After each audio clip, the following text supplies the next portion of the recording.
How to sign in to Visual Studio Code. Hello and welcome back to our YouTube channel How to Tutorials.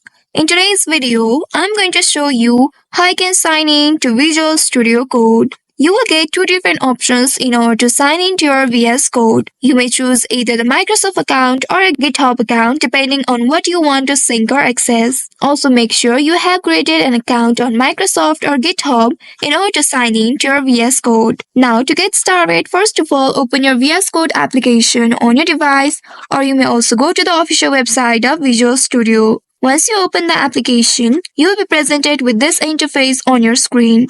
Here at the left side, you will be able to see this activity bar. From here, you will need to click on this account or the profile icon.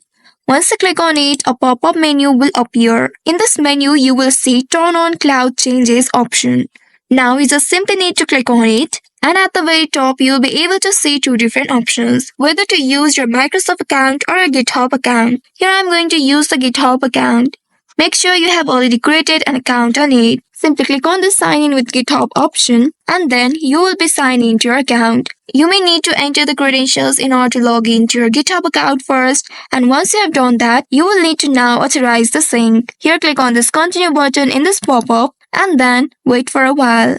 After that, in this page, here finally you will need to click on this Authorize Visual Studio Code in order to sign in to your Visual Studio Code account with your GitHub account. Once you click on it, wait for a few seconds and then a pop-up will appear. In this pop-up, click on this Open Visual Studio Code button and then you will be taken to the Visual Studio Code application page. There you will see you have successfully logged in or signed into your VS Code account. In order to check that, you can click on the profile icon at the bottom left corner of your screen, and in this pop-up, now here you'll be able to see your account name, which is the GitHub account. So by following these steps, you should be able to sign into your Visual Studio Code. I hope this tutorial was helpful. If yes, don't forget to like, share and subscribe to our channel. Also hit that bell icon to never miss any updates from us. Thank you for watching.